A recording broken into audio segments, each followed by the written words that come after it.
right, so we are on lucky number 11 of the Seven Figure Entrepreneur Podcast. Today with us, we have the man, the myth, the legend, Derek Rohde. I wish I could say it with the cool, like, German tongue thing at the end, but I really can't.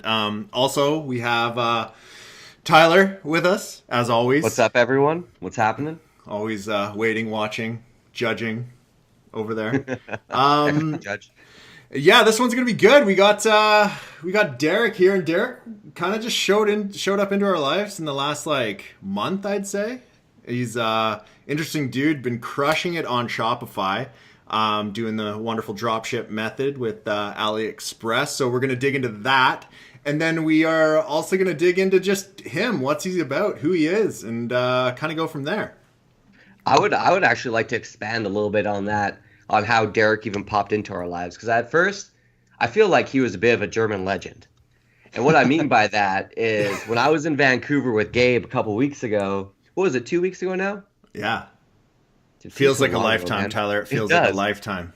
Anyways, so we got together and I was visiting friends, me and other guys who, work online doing internet marketing. And they're asking me what I'm doing. I'm talking about this Shopify thing. And they kept on talking about this Derek guy. They're like, oh, this Derek guy, you got to meet this guy. He's done, insane numbers so quickly. So I heard about you through Ryan and also through Caleb. And it was funny. It was like just this legendary dude that came out of nowhere. All of a sudden just started crushing in the Shopify game. It's very flattering. I guess you should say what's up too, since we're just kind of talking about you and stuff and you're just silent in the background. So, right. Yeah. No, but it was cool, man. And then, so while we were there, we had this very impromptu, little Shopify mastermind. There was multi 7-figure guys that came out. So we actually, I think Caleb invited you, no? Yeah, I believe Caleb and Ryan invited me out. And nice. Yeah, and then you showed up, which was awesome. So that's the first time we got to we were intro to you, and it just kind of went from there. Now we kind of keep in touch. We have our super secret Shopify mastermind chat group on Skype, and but yeah, man, that's how we're all trying to figure out what's working best right now with all the changes happening. Yeah, I'm just I provide complete gold to that group. I'd like to put in there. I just keep firing guys amazing ads, and if you guys do crush it off any of those ads, I would like some percentage out of that. Just throwing that out there, or at least a nice dinner. How about we can send all the returns to your house? Cool. Yeah, that'll be great. You can resell them. Tyler, it's a funny story. So we actually have a PO box that we send returns to, and once a week Tyler jumps on his fucking webcam with all this stuff and is opening up these packages. It's like Christmas once a week, but he's got this. His office is just packed full of shit from our store. It's wall to wall, and some of the items are huge. And it's just I don't know. It's only a matter of time before his wife completely loses her shit and just get this stuff out of here. Yeah, it's kind of the same story for me. I got to the point now. UPS almost calls me daily. They're there's more. Can you come pick it up today? And I'm sorry, I'm in New York. Can't make it. Oh man. Well, it's funny that the Canada Post guys actually love us because they get paid based off of their. The amount of mail that they deliver, so really they're super happy that they're coming here every day with dozens of packages. Wow, Canada. You know what's interesting about that, man? That's a very interesting approach because I know UPS or USPS. If you look, I think they lose hundreds of millions of dollars a quarter. It's mind blowing. Wow. But yeah, Google it. They will literally shock you, man. They lose. Actually, I'm gonna Google that right now. Well, I mean, I think it kind of works if they have a route and there's not enough mail on that route, they'll get a larger route, and then they have to do a bigger circuit. But my mail person here, they come by and they don't have to do as big of a circuit as other people because they have such a large amount of mail to deliver. You know what's interesting kind of about that? It made me think here for a second. So we've been kind of looking at a lot of our competitors in the Shopify game lately. And do you know how many people we find with Vancouver addresses? There has to be 5 or 6 stores that are just crushing it, dude. Huge numbers that are all out of Vancouver. And I'm just like, I want to know these people. So if anybody's listening that's from Vancouver that is doing these numbers, hit me up. Because there's so many of you out there. Yeah, no doubt. There is a huge internet marketing community in Vancouver, Canada. Yeah. And by the way, I did that Google search, and this is like, I haven't verified the article, but this is just a headline. Losing money has become a bit of a tradition at USPS. On Friday morning, the USPS announced a $5.1 billion loss for its completed fiscal year. Wow. That's unfreaking believable, man. But kind of interesting that they get a little more money, or however they structure it a little bit differently, and that you're doing them a favor there, man. That's hilarious. I got a good old Canada Post. I got a question. It might be a dumb one, but is it USPS? It's a government company, right? Oh, I'm pretty sure. It's not. I don't think it's private at all. Okay.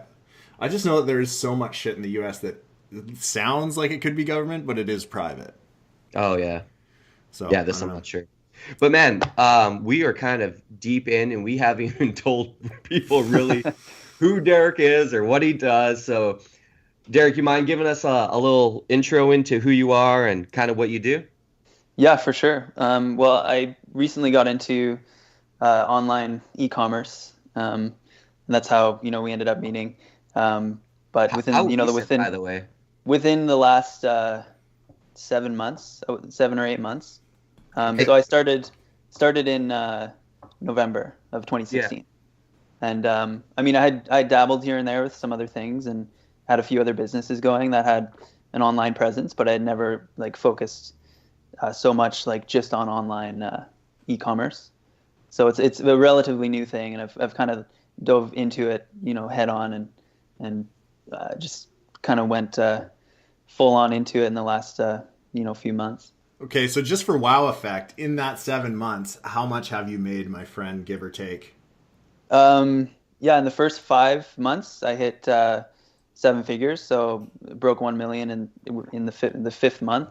Yeah. So between December 1st actually to April was my 7-figure mark. Yeah. But most of that, I would say 98% of that was in the last 2 months, when I really scaled it big and was able to, scale it out quite large. Well so done, the first sir. few months was just spent learning and kind of figuring it out. And then once I was able to scale, I just went for it. And then I kind of paused everything, and we can get into that as well. Yeah. But I'm just I definitely want to get into that for sure. Definitely. What was your biggest month? It would have been April. Was the biggest month. How much do you think you did that month? 500 to 600. Shit, how good did that feel? It was pretty cool, man. It was really cool. It's definitely a unique experience for me. It was just to see the potential of it, to see how it happened so fast, and that basically I could do the same thing a dozen times over if I had the manpower and the team to do it. So, my entrepreneurial brain just kind of started firing. Is what can I do? What can I do if I have a team of people to help with this and start many different companies, and also how can I take this one company and go even bigger with it? Yeah. But that's amazing, dude. They say each time congrats. you grow 3 times, your whole procedure changes. Every aspect of your business needs to get remade. So you go from 10,000 a month to 30,000. You kind of have to change your systems and kind of do everything over again, and kind of build things in a way that can handle the growth. So that all happened within 2 months. I grew very fast. So it was a busy time and a little stressful, and absolutely enjoyed it. And it was just okay, we grew so fast. Now we have to really take care of the structures in the business and making sure that we can really handle this amount of customers. Mm-hmm. No doubt, man.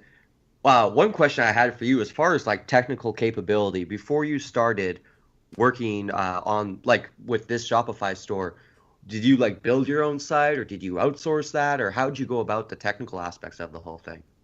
I built most of the store. Um, yeah, I mean with Shopify, there's so many apps that really make a lot of what you need to do possible. So I actually built it out over a weekend and then started pulling products in. And yeah, my girlfriend is like really good with style and everything, so she kind of helped with making it look really nice, and we ended up having a good website up in a few days. That That's is amazing. amazing. Isn't it mind blowing how quickly you can build like a complete storefront online? Like It's literally a amazing. Are you weekend. are you still using the same setup and everything that you were before to do these numbers, or has it It's a changed quite a bit? it's a bit different, yeah. Like we were drop shipping and sending orders through an app through Shopify. A lot of your listeners probably know Burlo. Yeah. Hmm. Basically, it'll take your order and then automatically fulfill it through AliExpress or other vendors. Um, but right now we're doing spreadsheets, so we'll get our orders for the day, and then we'll send that out with a spreadsheet with the customer address and the items, and we'll send that straight to the supplier. Hmm. So you can get 300 to 1,000 orders in a day, and you just send them the spreadsheet, and then they'll prepare everything. So it's quite a bit quicker. Yeah, no That's doubt. that's awesome. Damn, man, that's awesome. Congrats on that whole that whole win. That's wicked. Thanks, man. Yeah, it was definitely an adventure. I started out, my budget was $200. So, with Shopify, like a lot of the apps are free for 14 days. Yeah. Yeah. So, I kind of fired everything up and built everything, and then I gave myself 2 weeks to see if I could make it work. Hmm. And, Yeah. it was just a test, and then basically I was gonna shut it down if it didn't work. And Yeah. my budget was $200, so I threw $200 into ads and ended up making some of that back, and then going from there. That's crazy, man. Because like just before this call, me and you were talking about you like firing up $7,000 ads and stuff, which is just to me is still fucking mind blowing, you know. So like from a $200 like all in to like a $7,000 ad, like that's a big stretch in the last like under a year. Yeah, for sure. It's interesting. It's cool to be able to do those kind of tests and Yeah. Has it throw. changed? Sorry, has it changed your outlook on money at all? Definitely. Like I think like once we have enough to support ourselves, like in terms of finances, like it's all just numbers after that. Like Yeah. anything more than that is just kind of it's nice and you can kind of have some fun. Yeah. So now I think it's like it's just numbers, like Hmm. making like $10,000, $20,000 payments to suppliers, like a few months ago would have been crazy, but now it's just like numbers on a computer screen, and it doesn't Yeah. have the same kind of weight to it. Yeah. You know what's interesting is like how fast online, like as far as, where else can you spend, $2,000 and make $6,000 in a freaking day? And then if you think about how you can compound that money so quickly, like it's Totally. so easy to understand how people can make so much money on the internet. Totally. Yeah, if you have an ad you're spending $10 on and it makes you $100 return, what if you multiplied that by 10 or 100, Yeah. and you get the same return? It all you have to do, it takes 5 minutes to adjust the budget and change a few things. Hey, stop giving That away that your is private not all it secret. takes though, because you need to have a big set of balls or I don't know whatever. You just really need to True. step it up because like that's one thing that I'm trying to do. I'm trying to take everything to the next level for us, and it's like yeah, in hindsight, it's great to just say like, oh, I can toss up like 10 grand worth of ads and be fine with it, but like man, it's like it's kind of nerve wracking watching that every like half an hour being like, is it working? Is it working? Yeah, totally.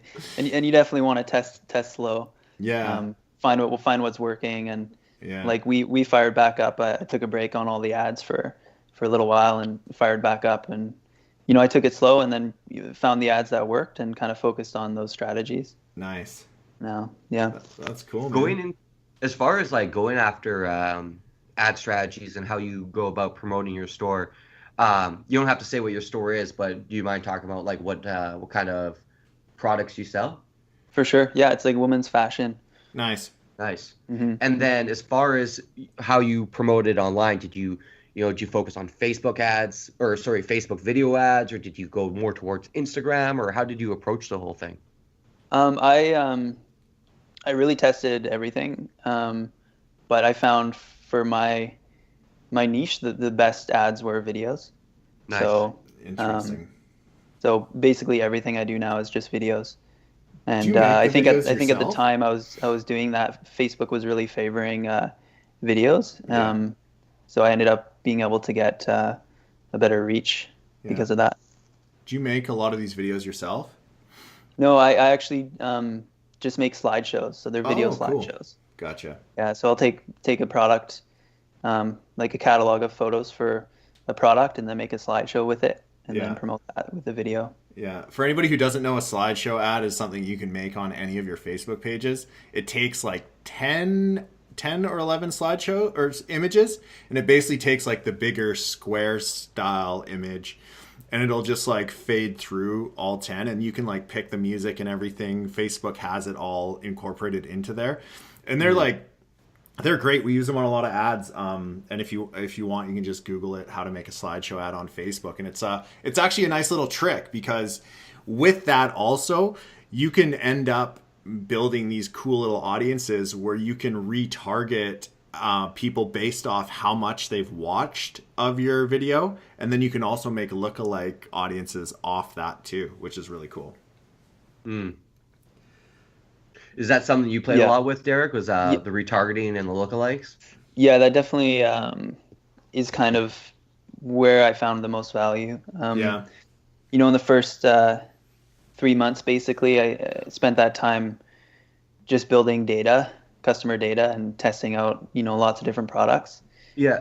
But once I had enough data, the pixel gets seasoned, and you're able to make lookalikes from your customer data, and even people that visit your page, people that visit your website, specific pages on the website, and you can create lookalikes from that. And those really that's where I found that was kind of the gold mine for me. So now I'm able to just fire up lookalikes and scale them out pretty quickly, because they're so seasoned and they're so honed in. And I think a lot of people focus on doing general stores, but there is an advantage with doing a niche, as long as it's a broad enough niche that you can select from a lot of different products. For that reason, that your pixel gets seasoned and you can create very strong lookalikes. You know what I like about this podcast so far is it's very different than the ones we've had before. Some of the ones before, I'd say maybe we're, kind of thinking about like mindset and stuff. But I feel like this one, we're kind of going more into like the nuts and bolts. Like you talk about, seasoning the pixel. You're talking about, lookalikes, and a lot of people might not know what that is. Do you want to kind of explain like the whole Facebook pixel as a whole? Like if you could give a summary just so people can kind of have an understanding of how it works? Yeah, sure. So a pixel is basically like a 1-by-1 image that gets placed onto your website, and that goes onto every single page on your website.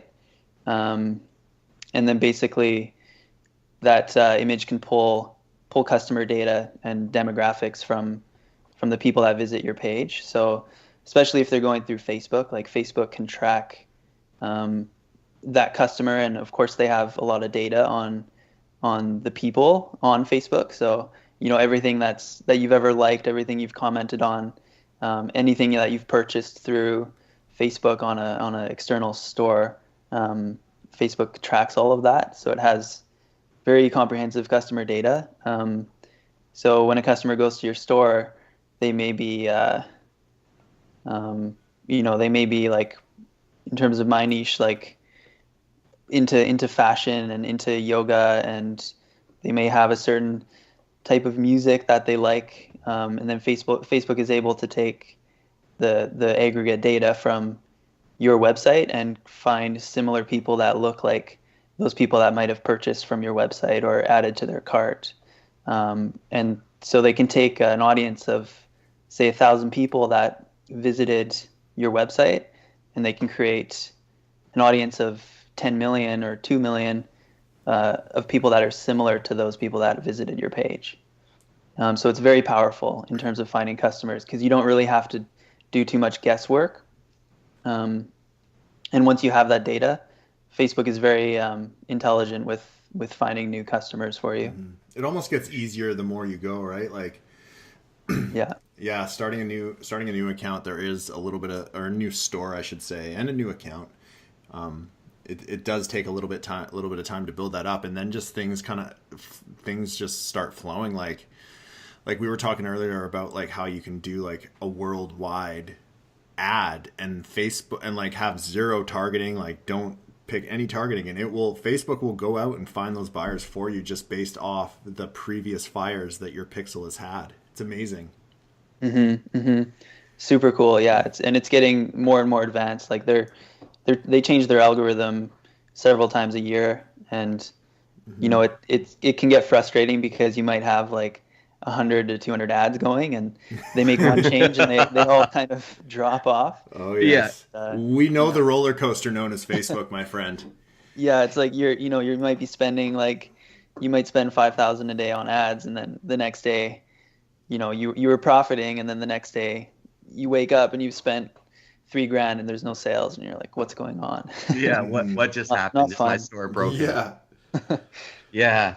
I have to say, like, when people ask me how to get started, just online in general, and sometimes it's hard to even go back to that place, but I always try to think about, like, what are they naturally good at? And if they're like, if they have an analytical mindset and they're good at looking at stats, I always recommend that they learn traffic. And I'm such a huge fan of like Facebook and Instagram because of the tools they have, like this Pixel. Like, it will literally display your ads to people that are similar to your past buyers, meaning your chances of them buying are like super high. And from what I understand, they're the only platform that really does that because they have all that data on people. And so it's amazing. They're only making it better. And like compared to like Google doesn't have that, not that I'm aware of. And then with Facebook, like, Facebook, Instagram, then WhatsApp is coming down the road. Like, it's just such a powerful platform. Like, I always tell people, if you can master Facebook ads, just get damn good. You'll never worry about a paycheck. Yeah. Yeah, for sure. For sure. And the possibilities are infinite with it as well, Definitely.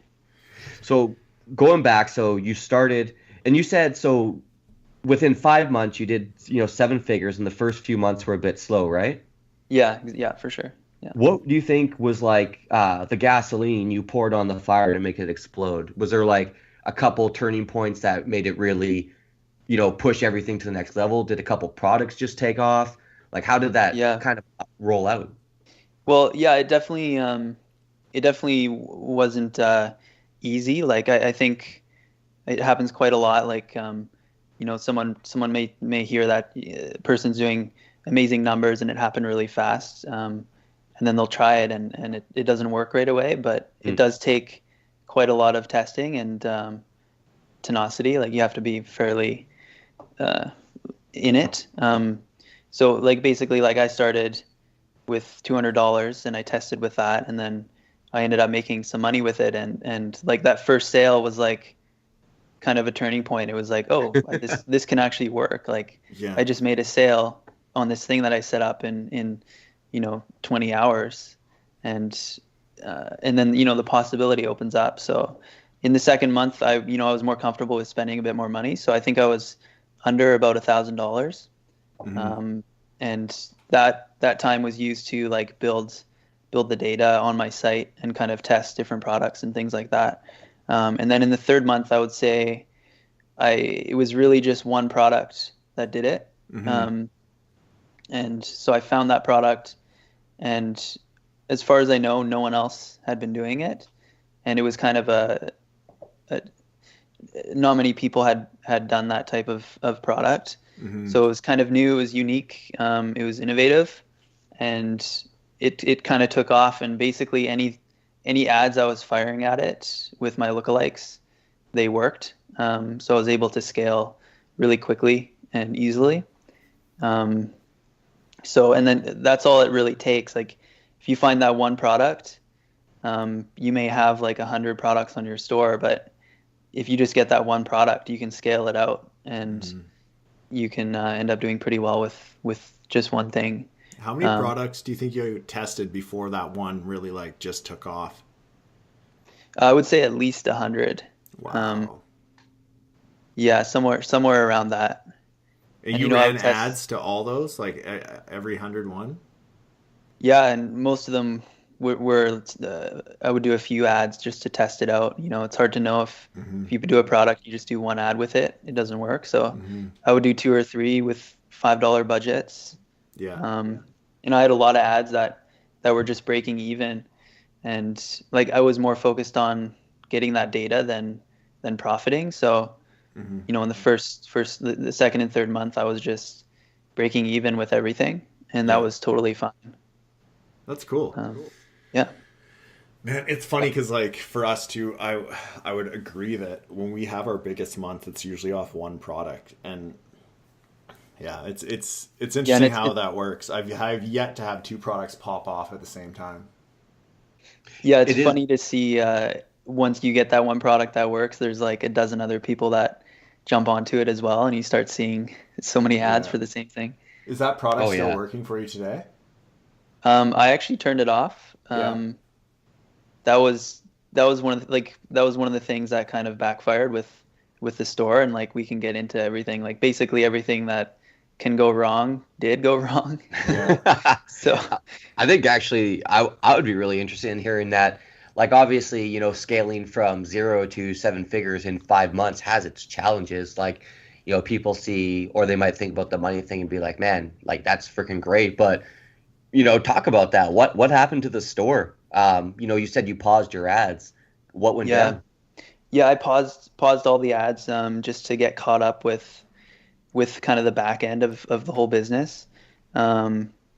And so basically what happened, like we were getting 300 to 500 orders a day. For that first product, we got a copyright notice. So we had to take it down right away. Crazy.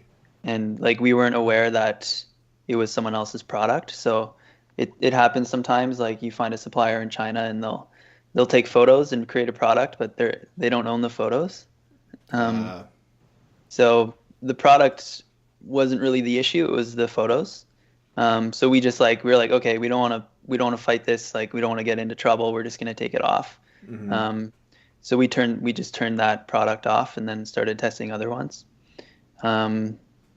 But on the back end of things, the huge rush of orders was like the payment processors don't like it, for one. So that is definitely like a wild card. You sometimes have no idea where they're at until one day they hit you between the eyes. Yeah, for sure. Are you talking PayPal? Yeah, so PayPal. Oh man. Yeah, they stopped giving us payouts. A lot of people love Shopify PayPal. As well. Yeah. I mean, PayPal's great if you can make it work, but it's good to go slowly with it because they do freeze your account, and it's just part of their procedure. So I think they freeze it from like once you hit 10 grand to 100 grand, and then they keep doing it just to check security and make sure that you're fulfilling all the orders. Yeah, cover their asses. Yeah, for sure. Yeah. And I mean, it does happen where someone blows up and then they get all this money and they disappear. It does happen. So these processors have to be careful. So yeah. So we also got, Shopify put a limit and they froze our accounts as well. So, of course, if you have all these orders to fulfill, they all cost money to fulfill. So if you're not getting your payouts, it's hard on cash flow to keep that up. So when that happened, I was like, okay, we're going to take a pause and just really focus on the back end. So I started building out a team of customer service people, and we were getting like emails every few minutes. How many per day do you think you're getting? 300 to 400 a day. All where's my order, right? Basically all where's my order, yeah. Yeah. So yeah, like we're drop shipping from China, so it takes a couple weeks to get there, and some people, like especially customers in the US, aren't used to that, and they want like Amazon shipping in a few days. Yeah. So, even though we tell them like it's going to be a few weeks, they still like email constantly, and people get upset. It's just the way things are. So all that was happening, and then we moved on to a few other products. We found a really good supplier. They had good quality and everything, and we ended up blowing up a bunch of products, and we send all these orders in, and then a few weeks goes by, it's okay, and then I start checking in with the supplier, and they're like, yeah, we're having trouble producing everything on time. We can't, they weren't able to produce 300, 400 of these products a day. So they ended up getting a few weeks behind. Wow. And so that was a huge issue with fulfillment to customers. Mm-hmm. The supplier actually ended up like doubling their workforce and their warehouse. You're making jobs, man. Yeah. So we have a good relationship now because we've kind of helped them grow, and they make good products for us. So that's really good. But yeah, they were a few weeks behind, which is like the last thing you want to happen because we had to let all of our customers know like certain products are on back order and they're going to be a few weeks late. A lot of people are okay with that. Like they knew we were a new store and we were being honest, like it was okay. But there's of course a handful of people that were just furious, and they ended up thinking we were a scam company, and we weren't actually sending out the products. And so we got quite a few chargebacks because of that. Mm-hmm. And then you have to respond to those through the payment processors. Mm. And then there was like a small group of people, like a couple dozen people that were convinced that we were just taking people's money and not fulfilling any of the orders, even though we had tracking codes and all this stuff to show that the orders were being sent and everything. So they created quite a few headaches for us in terms of like the social media management, and just dealing with people that think that we're actually like just a scam company. Yeah. So that was really interesting, and a lot of lessons learned there. And I learned that you have to be very on top of customer service, and like people don't like waiting 48 hours for an email. They want to hear back right away, and there's some people that if you don't reply right away, they overreact, and they'll go to social media and post on all of your posts and dude. ads. Like, I'm They jump to conclusions. I get absolutely. I get like one guy who will respond to every person on some of my ads and be like, "This is a scam. This is a scam. This is a scam." Yeah, we had people messaging our customers, like our followers on Facebook directly. It's ridiculous.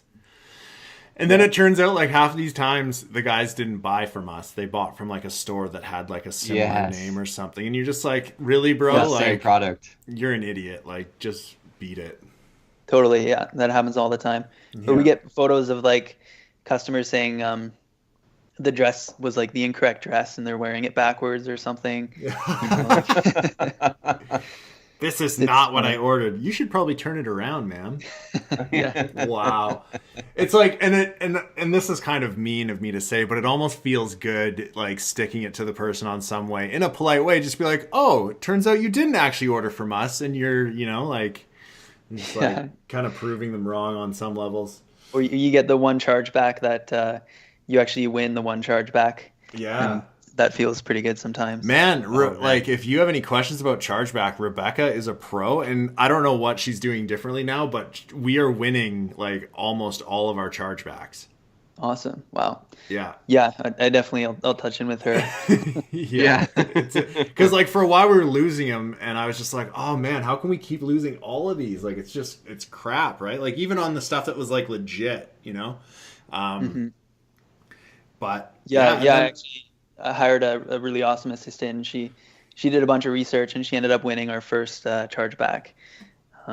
Feels which good. Is amazing. It's time to celebrate. Yeah, totally. Yeah, no doubt. Yeah. Man, that's crazy. There's definitely as much as that sucked, it's going to make your store stronger. And like as you grow down the road and you build out more stores, like now you can put systems in place based on all the learning lessons and make sure that like at least you can mitigate most of that down the road. Yeah. Absolutely. Yeah. What you mentioned your assistant? Did you get it from that service that you recently recommended for us? Yeah, definitely. Yeah. Cool. I'm actually super curious about that. Do you kind of want to? So we're looking to hire someone or bring someone on right now, and so Derek had a recommendation for us, and we literally just talked to, I forget what his name was. Was it like Peter? Peter, I think. Was it Peter? He's like the marketing manager for them, but Yeah. the person running it is Tim Francis. He runs Profit Factory. Yeah. Yeah. And they have an onboarding service where they'll do all the interviews for you and put out the ads to find like really high level assistants. Mm-hmm. Yeah. So and their vetting process, like from what he was telling us, they use like is it the Kobe index? Am I saying that right? Yeah, the Colby index. Yeah. So they figure out like beforehand, if people are the type of person to complete a task or if they're just like a really good starter. Because one of the hardest parts I find is I naturally like and trust everybody to a fault. My wife will tell you this. Like I've had a couple loans go sideways on me. Fuck, I'll tell you this. Yeah, it's honestly it's an Achilles heel for me. I'll naturally take things at face value from people. And what's cool about like the process they talked about is they put people through this test. So it's kind of like you're able to like dip inside their personality and figure out what they're truly about, as opposed to, going through the whole process of hiring someone who might, it only takes one bad apple to really damage your business in a bad way. Mm-hmm. For sure. Yeah. And you want someone you can trust as well. Yeah. Because they're going to be seeing, inside and out with your business. Absolutely. But I think with hiring people, like it's really common. Like we'll actually hire people that we like, who are similar to us. Yeah. That we have a lot in common with. But like as an entrepreneur, you don't necessarily want another entrepreneur, working in the systems of your business, because you want someone who's very organized, very analytical. And I know for myself, like I'm a quick starter. I'll do something, but I'll miss a lot of the details along the way. Mm-hmm. So I need someone to kind of like really take time and look at everything in detail. So, I wouldn't want someone who's just like me to be doing that kind of stuff. Could you imagine what that would be like? You guys would like a new shiny, like I could be off on this, but I almost picture like your twin sitting in a room with you and you're like shiny object syndrome of the day. It's like, let's do this next. Let's do this. Next thing you know, you have like 30 stores, but like products aren't being ordered. Yeah. I have to say, Gabe, for us, like Rebecca is such a cornerstone for us. Yeah, she is, but don't let her know that or she'll ask for more money. We always like to joke about that. Yeah. I don't know. There's something about a woman's touch when it comes to organization that's so great. Like I definitely don't have it. And I can say that Tyler probably doesn't have it either. Hell no. It's just, I don't know. There's something about women, man. They do a great job at organization. For sure. Yeah. And customer service too. Yeah. Like just that emotional intelligence. Yeah. That softer touch. Yeah. Yeah. Definitely. Yeah. It's helped us out quite a bit. That just made me think of like when I first started my store and like I was doing some customer service and I was just like, I need to get off this or I'm going to yell at someone. Like, I just can't do this anymore. Yeah, it wears you out over time. Oh, for sure. And Gabe's definitely the type of dude that would like, I would show up, like I could picture just walking to his house one day and seeing like 3 computer screens like cracked all the way through. Just like Hulk smashing everything in sight. I'm not that bad. I would not be shocked. Let's put it that way. I have yet to throw a computer or a cell phone or anything. That's because you need it. Whatever. The too funny, man. Yeah. So started your business, you shot off super quick. As far as like learning how the business worked, like did you have someone help you through it? Was there any like material you went through? Like how did you actually learn how to even order stuff from AliExpress, or that was even an option. Did someone like kind of bring you in?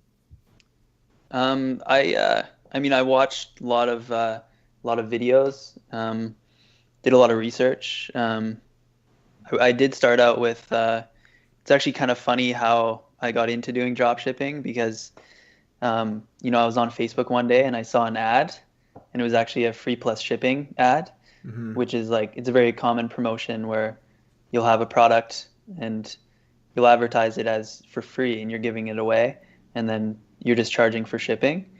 But generally it's like the product's maybe $2 and you're charging $10 for shipping. So you end up making your money back on it. It's a very good promotion that can go viral. So, one day I was on Facebook and I saw this ad and someone was giving away a free book, and it was about drop shipping businesses and doing Facebook ads. And it was actually John Mack. Yeah. And so I ended up ordering the book and, going through the ad and ordering the book and reading it and just like running some numbers and seeing that like the business model was actually really practical and had a lot of potential. Yeah. So I dove into it from there. And I researched a lot more of his stuff as well, and Adrian Morrison a bit too. Yeah. So Adrian's the man. For sure, yeah. I mean, there's quite a few people doing educational stuff on Facebook, and I would just say like it's important to find very recent stuff because everything changes so fast, especially on Facebook. Yeah, man. I feel bad for those guys, the amount they have to update their courses, Yeah. Oh. What scares me is probably the amount of people that don't update their courses. Yeah, like even the interface alone, like if that changes, that would confuse the shit out of you doing a course. Mm-hmm. Absolutely, man. Yeah. Yeah, Gabe, I know me and you've talked about this. Like Adrian's always updating some, because then if it's not Facebook updating something, it's like Shopify. Yeah. Totally. So, and people just really need to see where to point and click for the most part.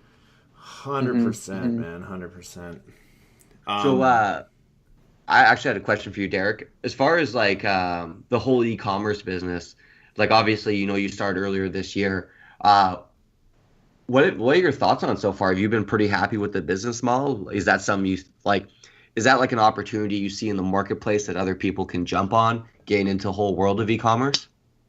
I think so. Yeah, I think it's definitely a good place to start. It's relatively easy to learn, and you can kind of run it on the side while you're doing other things. It doesn't require you to be there every single day, and you don't have to be dealing with physical products and shipping them yourself. So, you could be working a full-time job and then come home and be working on the business. I do think like with everything, it has a lifespan.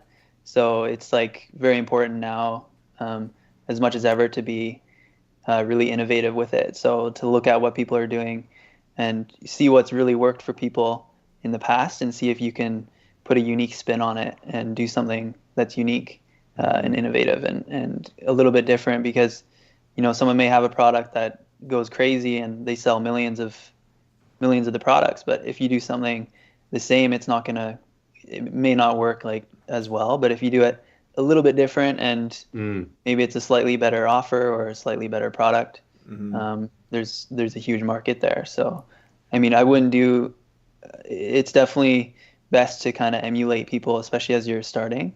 I mean, it's really easy to go on Facebook and just type in like, buy now and just look at some ads and like look at the ones that are working, and you can just try out, a couple products that people are buying right now on Facebook and get started that way. So there's a very low barrier to entry, and it's easy to get started.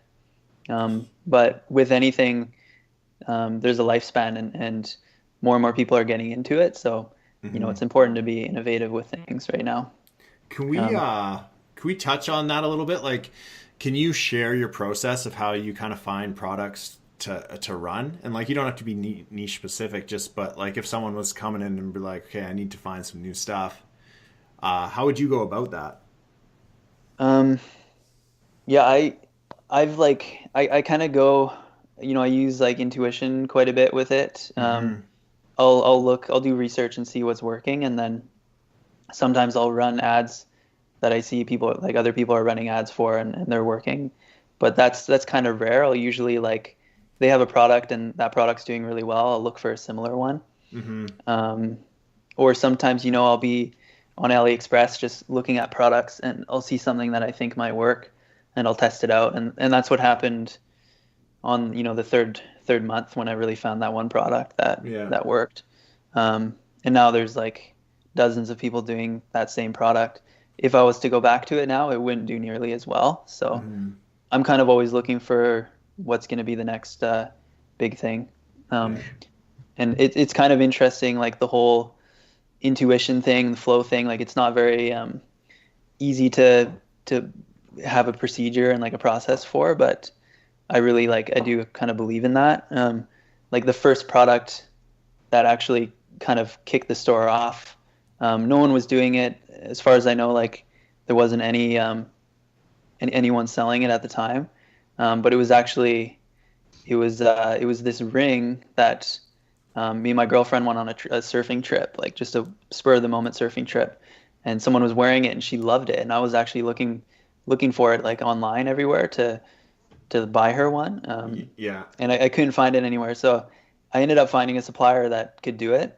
And then I started that product out, and that was like the one product that kind of allowed me to build some data. So I Damn, think that's super cool. you just saying that right there, I think I know which product is yours. Awesome. I won't say it, but like, Don't out our boy. I won't. Your secret's safe with me. But yeah, that's cool, man. Yeah. Let's definitely chat. I'd be surprised if it's still working, but I mean, it may still work. Probably fire it back up. So, question for you, man. So, you come out with a product, or you hit something big, and then everyone starts copying your stuff. How do you approach things? Because me and Gabe, we had discussions last night about, or I think it was yesterday. Print on demand is. I'm a fan of it. Gabe's not necessarily a fan. I'm a fan of it because we had someone that ripped off one of our designs one time. And basically, we were able to like shut them down because we had like a copyright on that design. And so it made it so that, it was awesome because then they couldn't run with our product. So it made it so other people couldn't enter the market. So from that perspective, I like it because I feel like you can build like longevity out of it. And we've been talking about like, just different articles of clothing, like how can you make something slightly different so that no one else has it and protect it somehow, or just set something up like that. Like, do you have any thoughts about that, or have you been in a similar headspace? Yeah, definitely. Like, we're moving more into that now, and like we're kind of preparing to have some proprietary products. So like we're gonna be going to suppliers, and they'll actually be making custom designs for us. Nice. It is hard to copyright like a piece of clothing. Like you can't copyright like a pair of pants unless there's like something really unique about them. Like you can copyright design or a logo, obviously. So if you have like a specific design, you can copyright that item. But I also think like the whole AliExpress thing, it has a lifespan because like not a lot of people know about it right now, but it's gonna potentially be kind of the next eBay. Like everyone's gonna know about it. So if you're advertising a product on Facebook and someone can just go to AliExpress and find it, there's kind of an issue there, and as it becomes common knowledge, it won't have as much value. So I think going more towards the proprietary products is definitely better for lifespan and longevity. I'd almost think of AliExpress as like right now the opportunity is kind of like a good gateway drug. It gets you started. It makes it so you start learning the business model. There's most of those vendors. I wouldn't say all of them, but a lot of them are. They're doing the right thing as far as shipping your product out and making sure it goes to the end customer. So it gives you something to start with, get your feet wet. Start building up your email database so that when you send an email out, that makes money for you. Like, I feel like it's a good place to start, but I think if you really want to have a long-term brand, I'm in the same, headspace as you. Like, I think things have a time frame, but with that said, there is always a way to work something out, Absolutely. Yeah. Yeah, there's always a way. And even if you get a product from AliExpress and take your own photos and they're like high quality photos, it's not as likely someone's going to see those somewhere else. And even if you have photos and someone else uses the same ones, you can ask them to take it off. It's a DMCA notice. So there's copyright laws in the US, and you just get your lawyer to send them a DMCA and they'll take it off. They'll have to take it off. Yeah, and if not, Facebook will enforce it, or even Shopify will enforce it for you. So it's like, it's not one of those things where you're, trying to, send something to like some, who knows, because a lot of people have fake companies that have e-commerce stores. Like, they're not, the actual company itself doesn't exist, so it might be hard to find them, but it's really a non-issue because you send them to Facebook or send them to Shopify and they'll take care of them for you. Yeah, for sure. Absolutely, yeah. And it's infinite, really, like the possibilities. Once you learn how to run an e-commerce store, you can do anything. So absolutely, man. Yeah, it is a training ground for so many things. Like, how can you scale a business so it doesn't implode on you, or hiring people, running ads for your position, marketing. Like, I think I'm a huge fan of e-commerce right now, just because you build so many skill sets that will be so useful, down the road. Like, one thing we've said before is everything we're doing now, man, in 24 months, we might have this amazing idea, but all the skills that we're building in the meantime, we'll be able to make that happen. Yeah, absolutely. And I like how it's like kind of forcing us into like a more of a real business model, right? Because we kind of started doing this as an affiliate, and affiliate, like Tyler and I talk about it all the time, and affiliate marketing is so nice, right? Because you don't have to think about anything. You basically just focus on the front end, and that's that. You just find your 100% return on investment, take a payday every week, and move on with your life. But this has like taught us so much more on like how to really grow a business and really like run a full functioning business. And I think because of that, it's going to push us into more proprietary products, like you were saying, and just turning into like a real brand that naturally grows along with advertising. Mm-hmm. Yeah, and once you have that brand, there's huge value in the brand itself. Yeah, 100%, right? Like, just like the other day, and this is an extreme example, but I just saw like George Clooney had his tequila company sold for $1 billion. Like, that's insane. That is out of control. But there was a brand around that. I have no idea about the product. I rarely drink, but like, yeah, like being able to sell something for even like, I don't know, a quarter of that or whatever, is amazing. Amazing. Yeah, you can retire early. Yeah, 100%. So. Honestly, though, would any of us retire? I don't know, man. Probably not. Give me 250 mil, I would probably retire. Wire's coming, bud. Cool. Lamborghinis for everybody. Right? Yeah. That's too funny. Yeah. Yeah, I'm with you, man, as far as building a brand, having something long term. We had a friend, and I'm not going to say exactly all his stuff, but he had a makeup product and just advertised on Instagram. And within like a short period of time, like under a year, he was spending, maybe $50,000 a month on advertising, generating $1 million. Yeah. And his brand actually got picked up by Sephora, which is wow. like, yeah, huge chain. So now he's got the online distribution of himself, and now he's become, he's going into stores, and he's just like literally just blowing up. But it all started with like, he found a manufacturer here in Florida that could make a product, to the specifications he liked, and just started, building and promoting from there. So it's like, it's really amazing where this can take you if you stick with it. You can come up with something original. Again, build those skill sets, and like the opportunities down the road are endless. Like, I don't even know what his brand would sell for right now, but I'm sure he would have a nice payday off that. Oh, 100%. Definitely. Yeah. And it's only getting easier, Like, now's the best time. It's the easiest time, I would say, in my opinion, ever in history to build something online. Yeah. Yeah. And that's why a lot of the large chains are going out of business, and it's just too much overhead, and there's so many online stores that are popping up that end up doing huge revenue and taking like a large chunk of the market. Oh yeah. Think about your story, man. Starting with $200. Like, what can you start with $200 other than a lemonade stand before the internet? Nothing. Totally. And like, if you went and told that a bunch of brick and mortar stores that you made that much, so did they just be like, "What the hell are we even doing this for?" You know? Right? Totally. And just we were involved in a franchise a while back. It was a fitness studio, and it's a small studio. It's not like a full blown gym. But just to build the whole store out and get it off the ground, I think was like $200,000. And what was the like expected return on that? Oh man, I don't even know, but it wasn't great. Like, it would take years just to get your initial investment back. Yeah. And then by that time, it wouldn't be trendy to do that type of fitness anymore.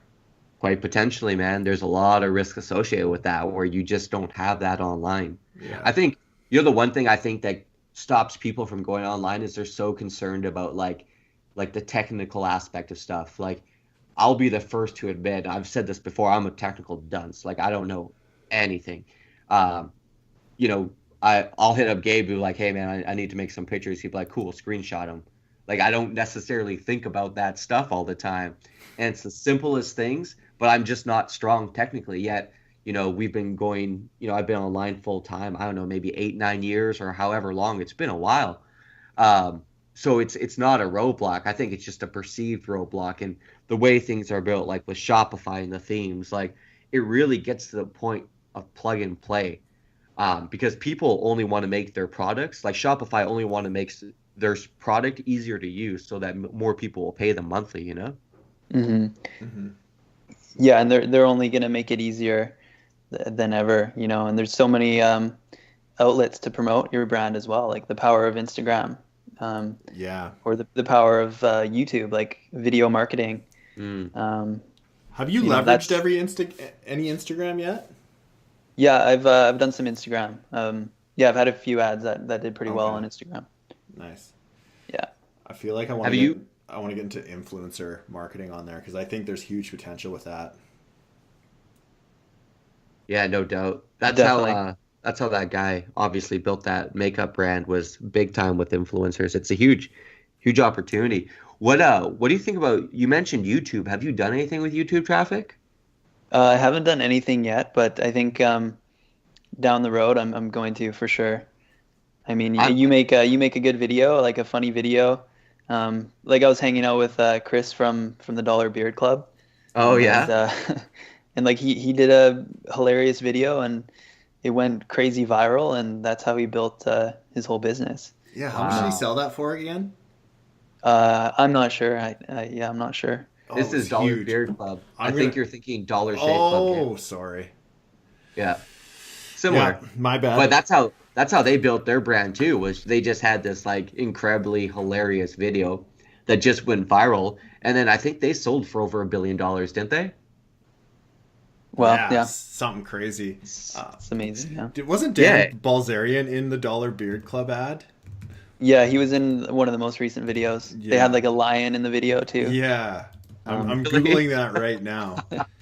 Like, he was like, I was like, yeah, that was a green screen, right? And he's like, no, we had a lion like 3 feet away.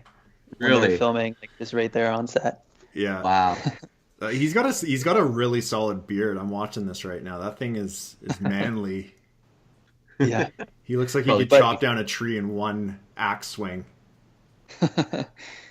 But pretty amazing, right? Like, it's really fun and quite a bit easier than running Facebook ads for a few months. Make a hilarious video with some of your buddies. Yeah. And throw it up, and then do some ads to it, and watch it go viral, right? If you think about it too, like, I'm pretty sure Dollar Shave Club, I don't think they were making their own razor. I think they were just drop shipping them. Totally. That being said, Derek, if you want to do a cool video, I'm in. Okay. Give you a little street cred, and since Derek's involved with women's fashion, I will totally let you run with that, Gabe. That I feel like that in its own is an ad. I'll just wear one of your dresses backwards. What we can do is we can reenact your customer service. That's issues. brilliant. You know what, man? That would be very interesting to test. How to not wear our product. Yeah. And I'll do it. I'm a nimble 250 pounds, so like I would probably fit in them nicely, especially if they're China sized. You know, we're definitely sizing up here. Large is not a large. I picture Gabe with like one leg behind his head, you know, Bro. Doing some yoga. Yes. doing some yoga lattes. I love some yogas. Yeah. Yeah. Yeah. Even the calming yoga is hard for me. I'm like sweating like it's hot yoga. Just like I can't hold this. I'm in the same boat, man. Definitely not my You thing. think I'm joking, but I'm not. I have been to Hatha, and it is fucking hard. That's so funny. I got to return these yoga pants. They're sweat stained. Oh, Oh, Oh. the worst. Terrible Just image. right down the ass too. So Jesus. terrible. This went south. So final thought, man. And I know we've kind of touched on this, but maybe just to like condense it to Cole's notes, because I always want to give people like kind of like action items that they can work off if they're interested in this type of business model. Any advice for people who are considering getting started in this business? I would say, I mean, go for it. There's very little to lose. You know, if you can invest a couple $100s and test it out, see if it works for you, if you enjoy it, and then go from there and run it from there.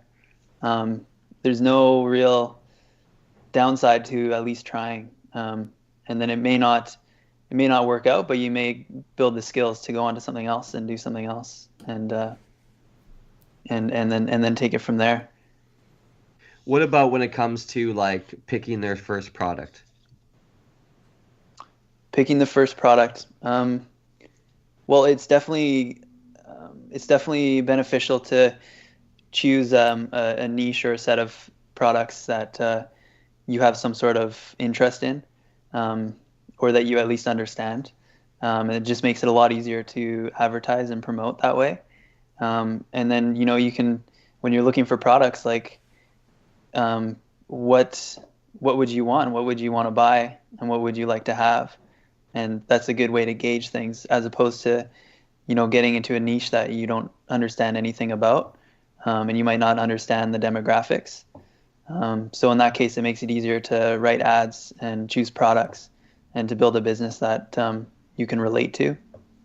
So I'd say that's definitely a benefit. And yeah, and you know, do some research and look at what is working right now, and try to innovate. Like, if you can be, you know, imagine if we got into Amazon 10 years ago, or into Facebook ads 5 years ago, and like where we'd be at now, like what's going to be the next big thing, Mm-hmm. and try to move towards that. Mm-hmm. Makes sense, man. Yeah. Awesome. Well, Derek, man, thanks for the time. I know we kind of even asked you last minute a little bit to hop on, but I thought it, like, I'm really glad we went over this, and I think your story's wicked.